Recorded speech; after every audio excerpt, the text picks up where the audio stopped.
Hey, why do you have the latest game console? Oh, Max wanted it, so I bought it. What? Why do you have so much money? I withdrew it from our joint account. Huh? Why did you do that? It's fine, it's marital property after all.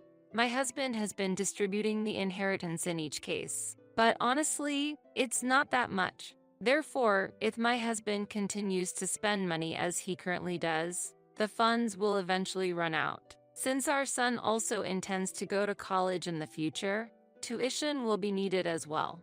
In such a situation, I am seriously concerned about whether we can make a living in the future. My name is Nicole. I am a 43-year-old office worker. I have been married to Sean for almost 15 years now. Our son, Max, is currently 17 years old and attends high school. In fact, our son is my husband's child from a previous relationship. My husband had a previous spouse who disappeared right after giving birth. After his ex-wife disappeared, he took care of his son alone with support from his parents. Then one day, a completed divorce application arrived and he had no choice but to divorce. After some time, we started dating and eventually got married. At the time, our son was 2 years old and recognized me as his real mother. There was deep affection between Sean and me, and our son also felt close to me. So we decided to marry early and build a family. Thus, we became a couple. Despite what happened with the ex-wife, his parents warmly welcomed me. Nicole seems trustworthy. Unlike the previous wife, she doesn't have instability. Honestly, I wasn't too surprised when she suddenly disappeared. My mother-in-law said this calmly, and I admired her mental strength. With the support of my in-laws, I felt that the first experience of parenting would go smoothly. Since our son is also fond of his grandmother, she could offer advice if needed. Thus, our married life began. Our son was adorable, and our newlywed life with my husband was fun. The initial phase of marriage was truly happy. Our son grew up healthy, and the relationship within the family was good. Every day was enjoyable. When busy with work, my mother-in-law came to help, and the family supported each other through various challenges. I believed our happy days would continue indefinitely, but unexpected events happened suddenly. What? You were laid off? This happened about 10 years after we got married. Due to the economic downturn and worsening management, the company my husband worked for implemented a massive layoff, and unfortunately, my husband was one of them. Damn it. Why was I laid off? For my husband, the news of being laid off was a huge shock as he had not anticipated it. Did you ask your boss to reconsider? Of course, I tried. I also asked for the reason. They said it would be okay because my wife earns well. They told me there's no problem with our income because you work for a big company. Oh, apparently, my high income was the reason my husband was put on the layoff list. Knowing this fact, I was engulfed in complex emotions.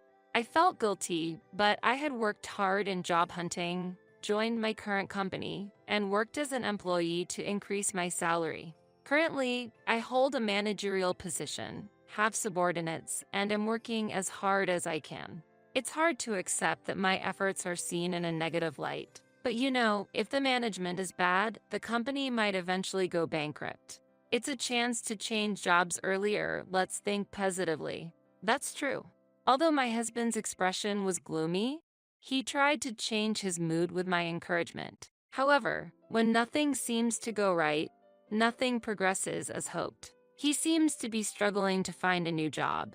Even when trying to find a workplace that offers a salary equivalent to his previous one, he's not successful. When I suggested, how about considering a lower salary level? He exploded in anger, asking, "Are you mocking me? I don't mean it that way, but it's going to be tough if you can't find a job. Seeing my husband suffer like this is unbearable for me. That's why I hoped he would decide to re-employ even if it meant accepting a lower salary and start working actively again." After many discussions, I encouraged him to take interviews at various companies. However, that attempt also failed. Even when considering lower salary levels, he wasn't hired. Gradually, my husband's mood became more volatile. "You're the one who said to think about lowering the salary, and yet, it's completely useless. Are you trying to embarrass me? He yelled at me, overwhelmed by anger. Facing such unjust anger, I too was at a loss. However, my husband had no one but me to direct his powerless anger at. Therefore, he decided to give up on regular employment and instead started working part-time. For me, having even a little income is far better than clashing with my stressed husband. But unfortunately, misfortunes seemed to follow one after another. It was sudden, but my father-in-law passed away due to illness, leaving us speechless. The suddenness of it meant neither my husband nor I could catch up with our emotions. When we rushed to the hospital, my father-in-law had already passed away and was lying on a bed covered with a white cloth. Dad, why? We always appreciated my father-in-law's kindness, and his death brought deep sadness. An emotional outburst at the funeral was inevitable, and we shed tears. Mother, are you okay? Yes, I'm sorry to worry you. I never thought my husband would pass away first. He always said he didn't want to be left behind. He promised me, don't worry, I'll see you off. And yet, he broke that promise. My mother-in-law was deeply disappointed at losing her beloved husband. Our 12-year-old son understood the concept of death and mourned his grandfather deeply. Since then, I began visiting my mother-in-law regularly. I did so because I didn't want her to feel the loneliness that often comes with living alone. Nicole, thank you always. But aren't you pushing yourself too hard? You seem pale. No, it's nothing. I'm just a bit busy with work. I replied to my mother-in-law's concern like that. But in reality, I felt a significant burden. My husband, while only working as a part-timer 2 or 3 days a week, didn't help with household chores at all.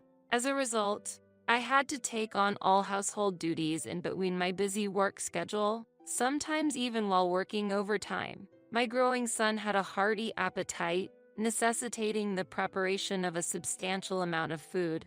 I'm hungry. Is dinner not ready yet? Unaware of how much I was struggling, our son made self-centered demands. I'm preparing it now. Please wait a bit. What? That's useless. Don't talk to your mom like that. Be quiet. If you don't want to be complained at, do your chores properly. Our son was entering his rebellious phase and started to behave rudely towards me. I was already mentally and physically exhausted, and facing such issues only added to the hardship. Hey, can you say something? Max's behavior has been too much lately. When I brought up the issue, my husband reluctantly responded, "It's natural for a son to act that way towards his mother. He'll change his attitude as he grows up." Still, since my husband didn't support me, our son thought he could get away with anything. "Can you increase my allowance, Mom?" "It's not possible. The amount we're giving now is enough. You'll have to manage with that." What? Our life is supported by Dad. That is, while I was at a loss for words, my husband was watching me from afar. Actually, my husband had asked me to hide the fact that he was employed on a non-regular basis from our son. He wanted to maintain his pride as a father. It seemed trivial to me, but I felt it was important to him. However, seeing our son say such things, I realized that this fact was indeed affecting him. Even the income from Mom's part-time job isn't much different from mine. If I start working part-time in high school, I could earn as much as Mom does. Our son declared this and wouldn't listen to anything I said. As a result, my stress increased day by day, and it began to show in my physique. Since I needed to prepare meals for our son and husband first, I ended up eating my portion after they had finished. Consequently, eating late and the stress made it easier for me to gain weight. Gradually, I gained about 22 pounds in half a year.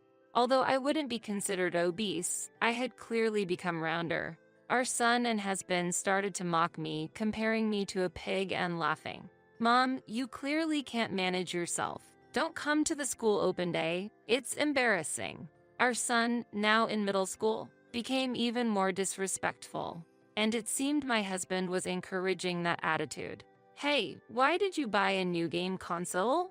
"Max wanted it, so I bought it." "Wait, how did you afford that?" "I used our joint account." "Huh? Why would you do that without asking?" "It's fine. It's our shared funds. I'm just trying to maintain a good relationship with our son as a father." How does giving things build a good relationship? Quiet down. Enjoying games together is a form of interaction. Don't get mad over trivial things. If you're concerned, you should worry about your own figure. My husband snapped back with those words. After that, no matter what our son requested, my husband continued to provide it instantly. Our son stopped asking me for things and only asked my husband.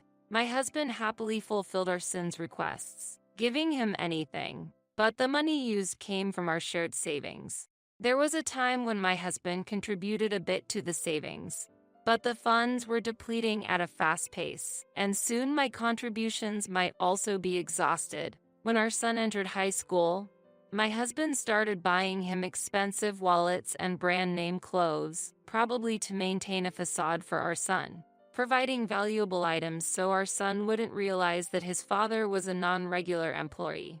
However, my husband's contributions to our shared savings almost ceased, and in reality, I was covering all living expenses. My husband seemed indifferent to this fact, covering gifts for our son from the shared savings, while his allowance came from his part-time income. My husband seemed to be self-sufficient in managing money, showing no intention of contributing to the household. My father-in-law passed away a few years ago, and last year, my mother-in-law also left this world. Although their inheritance was divided, it wasn't much in reality.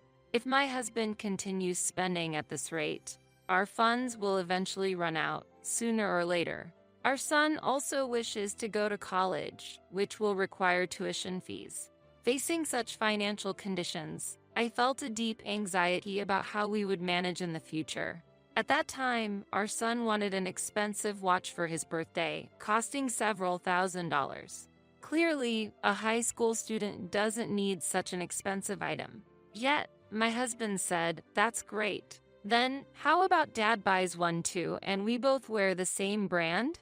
I couldn't stand it anymore and spoke out strongly. Look at reality.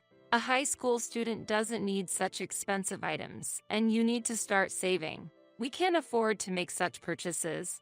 When I got angry, my husband was shocked and became furious. "What did you say? You're just a wife. Don't get cocky." Our son agreed with my husband's opinion, saying, "That's right. You're just a pet pig." As our son began to mock me, my husband joined in, laughing. "You look just like an unsightly pig." "Hey, Dad, what should we do with such a pig? She doesn't earn much anyway. Indeed, we should kick out a pig that brings in little income from the house." This is how my husband and son insulted me. I had reached my breaking point. Why should I endure such treatment? I decided to leave the house with my belongings.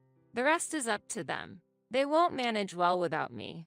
As I was packing, my husband and son mocked me, saying, "Good riddance to the noisy one." I didn't argue back, just silently packed my things and left the house.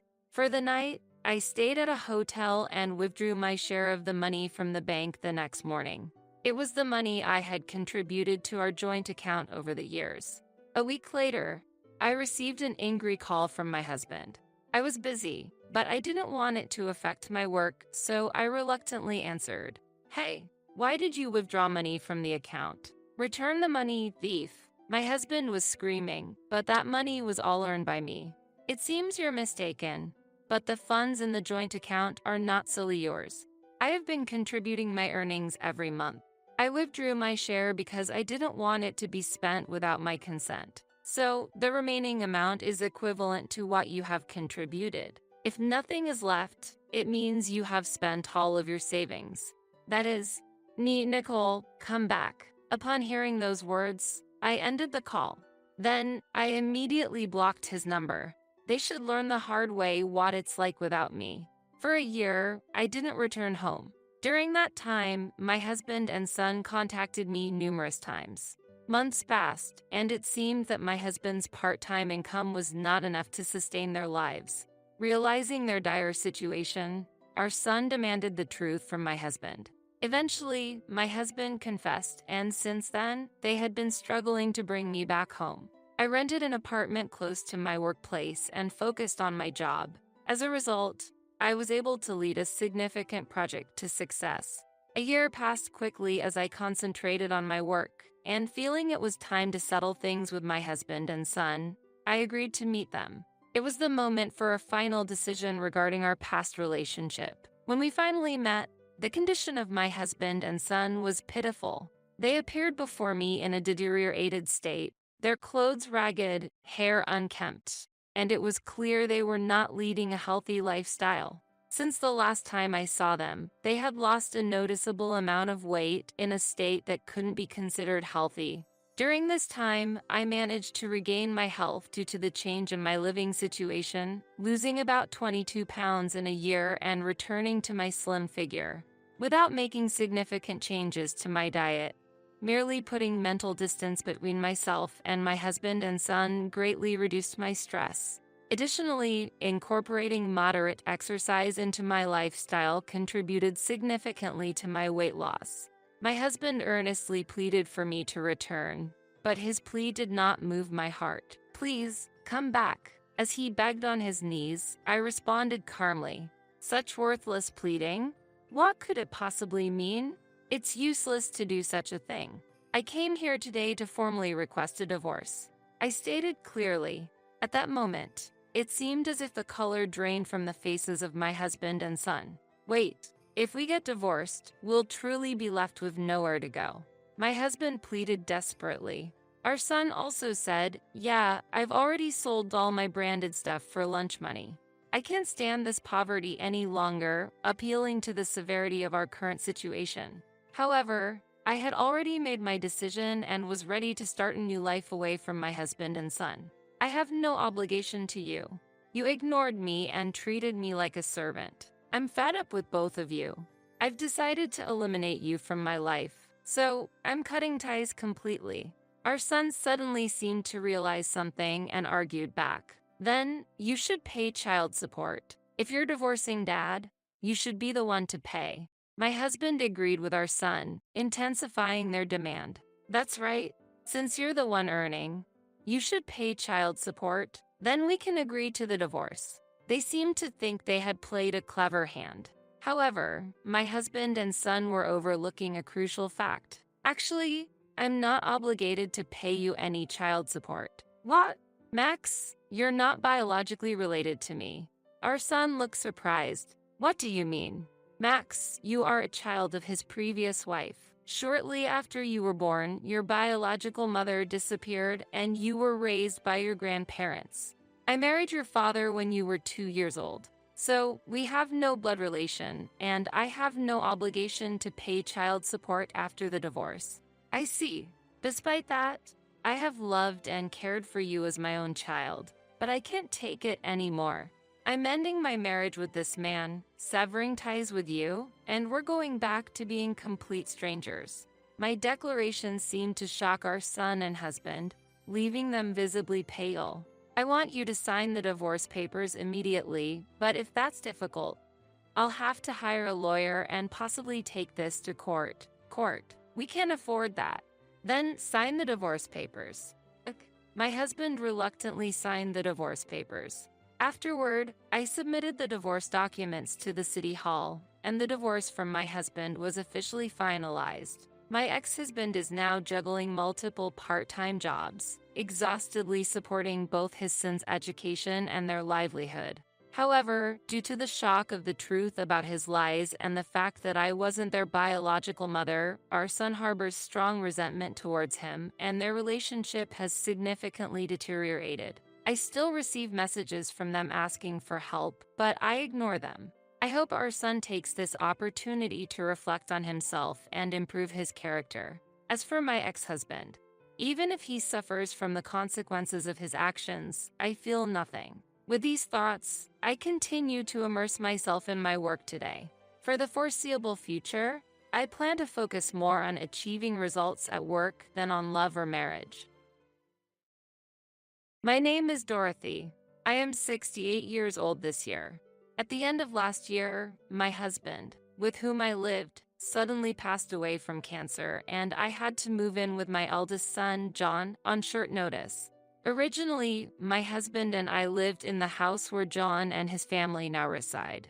However, when John started his own family and had a child, we moved to a small one-room apartment nearby and gave them the house. We tried to be considerate in our own way.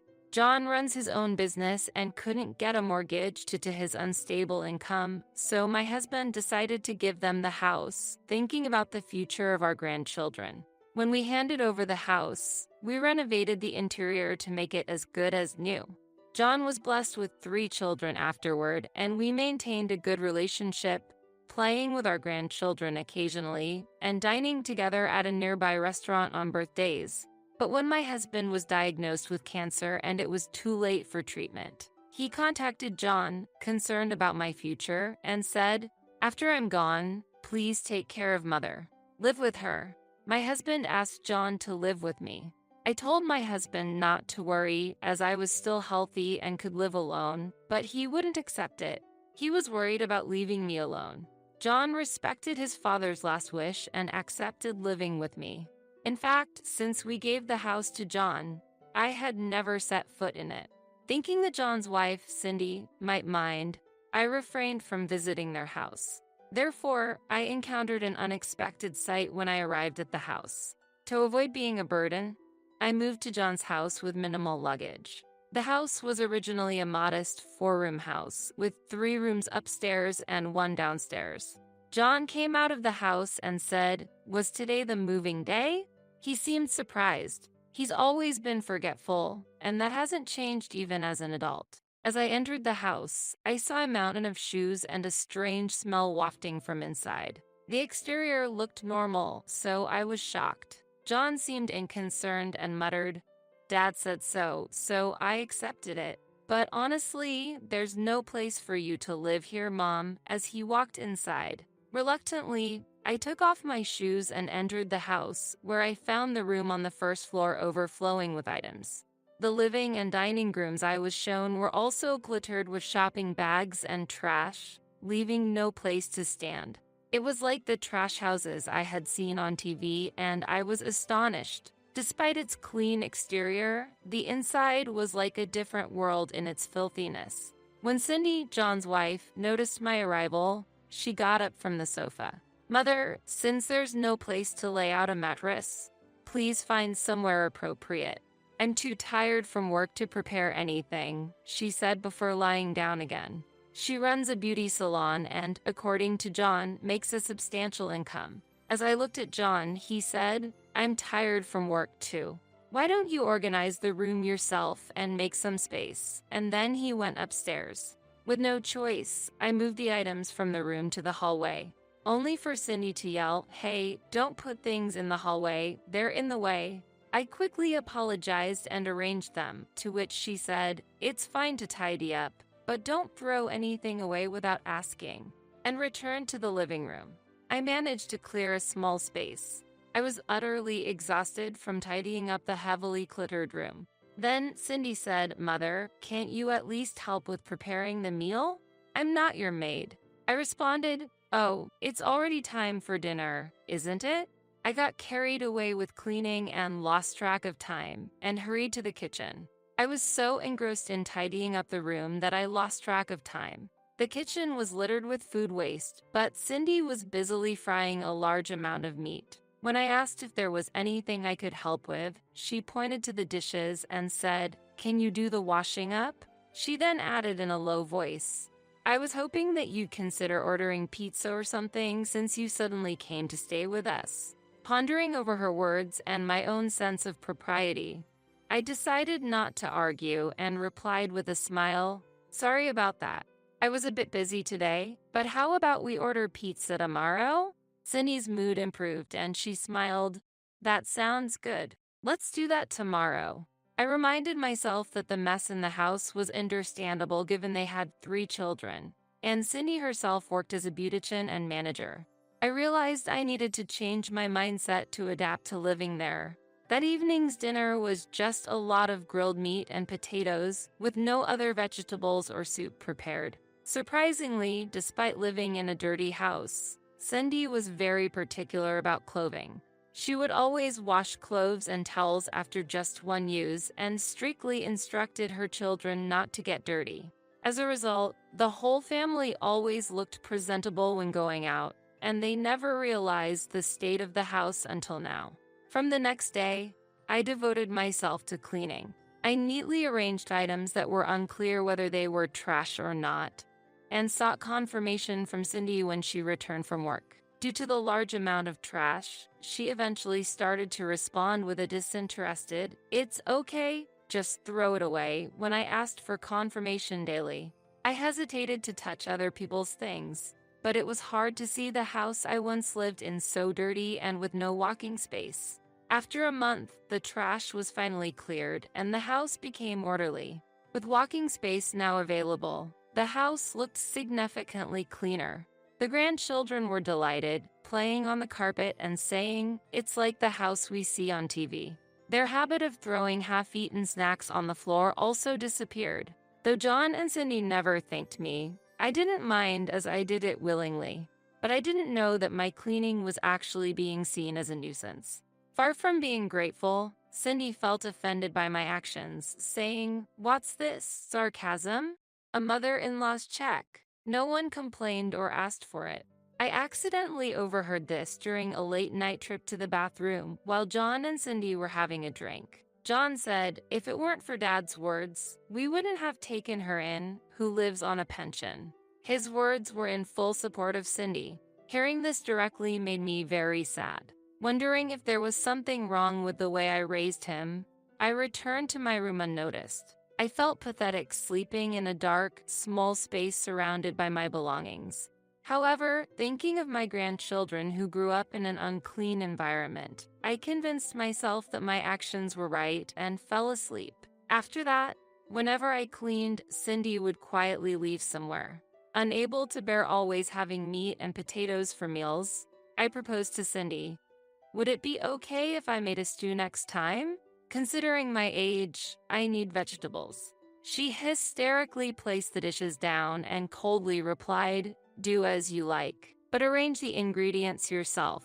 It seemed I had angered her. From then on, she left all cooking to me and stopped entering the kitchen. The grandchildren, likely deficient in vitamins, ate vegetables and fruits, saying, "It's so delicious." They started to become affectionate, asking, "Grandma, put a fried egg on the curry?" "Me too, me too."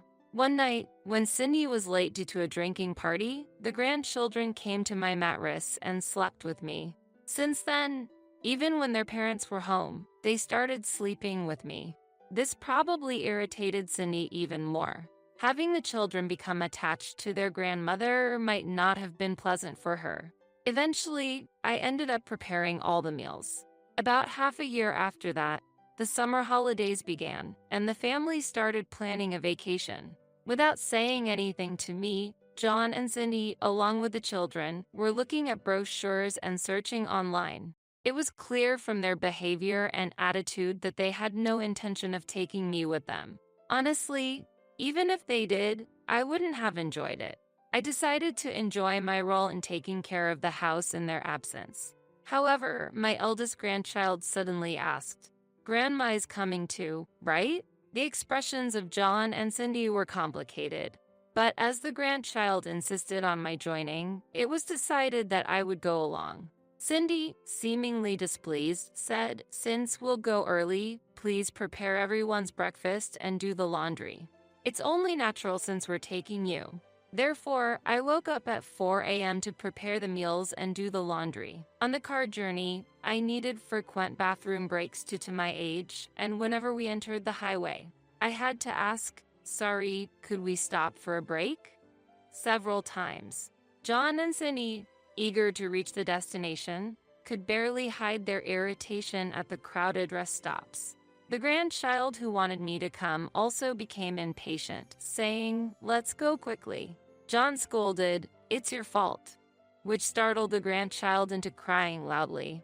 With the added traffic congestion, the mood in the car worsened, and Cindy kept complaining, "We spent so much money for this, and it's terrible." It was hard enough for me to get a break. Upon reaching the amusement park, I said, "I'll wait at the cafe while everyone enjoys themselves," and distanced myself. After the children regained their spirits and ran off to the playgrounds, Cindy returned and said, please pay for your own expenses, adding another layer of discomfort. With no facilities for the elderly at the amusement park and the cafe getting crowded, I decided to sit on a bench outside. I had taken precautions against the sun, but the summer heat was intense, and the next thing I knew, I was in the amusement park's medical room. I overheard a doctor-like person scolding John and Cindy, saying, "How could you neglect an elderly person like this?" It seemed I had a mild heat stroke. The early morning lunch preparation, laundry, and long car ride seemed to have affected my poor health. John and Cindy, looking annoyed, took me back to the hotel. After checking in, they led me to my room, saying, "Please don't cause any more trouble, and we really shouldn't have brought you. We're going out for the night, so eat something before leaving for the amusement park again." Feeling dizzy, I laid myself down. Alone in the quiet hotel, I began to question what I was doing. Usually, I was busy caring for my grandchildren and doing housework without much time to think. The vacation planning lacked consideration for me, and no one cared that I fell ill after being overwhelmed with early morning tasks. I was lying down there, staring at the ceiling, wondering if this was right. I thought that if I were to collapse in the future, they would probably neglect me just as they had now. Even though I did housework, I was treated as a nuisance. As a mother who had given birth to a son, I realized that I had been harboring expectations, but that was a mistake. I fell asleep pondering whether I should make a decision. Later on, around 6 p.m., I heard my grandchildren's voices asking, "Grandma, are you okay?" They seemed to have returned early from the amusement park because they were worried about me. John and Cindy were whispering in the background, sounding displeased. Cindy then said, "Kids, go outside. I'll talk to her and let the children go out to the hotel's playground." Then Cindy began, "Mother, please stop. Don't you think it's extravagant for an elderly person to travel? Shouldn't someone living on a pension stay home and clean? You're good at cleaning, right?" she said accusingly. The trip was planned for 2 nights and 3 days, and we were supposed to go back to the amusement park the next day. The final day was scheduled for a trick art exhibition and a museum tour, which I thought I could participate in. However, when I asked, "Do I have to leave right now?" John replied irritably, "What else is there?" He vented, "What am I supposed to do now? The plans are ruined. Honestly, I only took you in because of Dad's will, but I can't stand the idea of you having fun for free." Those words solidified the vague decision I had in my mind. I realized I should sever ties with them. I stood up and said I understand, gathered my belongings, went to the front desk, and asked for a taxi. When my grandchildren noticed me, I thought of it as a final farewell and said, "Grandma isn't feeling well, so I'm going home early. You guys have fun," and patted their heads. They seemed to sense something was wrong but couldn't articulate it and just said, "Get well soon," with a smile. I got into the taxi, gave the driver my home address, and he expressed concern about the long-distance fare. I showed him my platinum card and said, "I'll pay with this." He thanked me and started driving quietly to avoid making me feel sick. Upon arriving home, I immediately began cleaning. This time, the cleaning seemed to be quite extensive. The condominium I used to live in was up for rent, but fortunately, no tenant had been found yet, so I was able to return right away. The next day, I packed my things, left John and Cindy's house, and contacted a real estate agent. I said, "I want to let go of that house." After a week, John, apparently having trouble with the real estate agent who came for the appraisal, called me furiously. I visited their house and quietly said, "I've decided to end our relationship here. That's why I'm selling this house. It's essential to discard unnecessary things when cleaning, after all." John and Cindy looked puzzled. "This is Dad's house, right? It all became mine through inheritance." John argued. Cindy, in a fit of anger, said, "Exactly. This is my husband's property. What are you doing on your own?" Sighing, I asked, "You inherited it, but do you remember changing the house's title?" John replied, "I don't remember, but I thought it automatically became mine. That's not the case. This house is in my name." I explained, and they looked shocked. What do you mean? They asked. That's what I mean. Also, this marks the end of the financial aid to your company, I declared. Financial aid? Was I getting loans from you, Mom? John was astonished. I knew about John's forgetfulness, but I didn't expect it to be this severe. Have you forgotten? We deposited funds into your account every month for your business. We had a contract for that, I explained. John turned pale. I thought that money was earned by Cindy, he said, looking dumbfounded. Cindy also looked shocked, confronting John. You thought that money was earned by me? I thought it was yours. Initially, when John was struggling for funds in his early marriage, I decided to invest in his business for the sake of my grandchildren. To avoid it being seen as inheritance, I set up a personal asset management company for the investment. I had explained this clearly to John, but it seemed he mistook it for Cindy's income. Our company's name coincidentally resembled that of Cindy's beauty salon, causing the confusion. Suddenly, John asked, "Wait a minute. You mean the investments continued even after Dad passed away? Isn't that Dad's company?"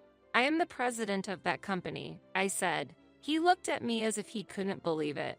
Cindy, too, was agape with astonishment. For the sake of your father's honor, I kept silent, but actually, that asset was mine. My parents were wealthy, I revealed calmly. We had married against my parents' wishes, almost like eloping. John had never met my grandparents, but as time passed, we reconciled. When they passed away, I inherited their assets. This was a distinct property, not part of the communal assets with my husband, but my personal property. Wait, so Dad didn't own it? John asked, stunned. Right, as I've said multiple times, Dad didn't leave much inheritance. I explained. It might have been natural for John and Cindy to assume it was his dad's inheritance from a general perspective. However, their belief that they received the inheritance without any formalities showed a lack of thought on John's part as a son. Originally, John started his own business because he was fired from every company he worked at. Nobody understands my talent, he would rant. We were puzzled about how to support him. Not wanting him to squander the inheritance on frivolities, we provided him with capital and loans.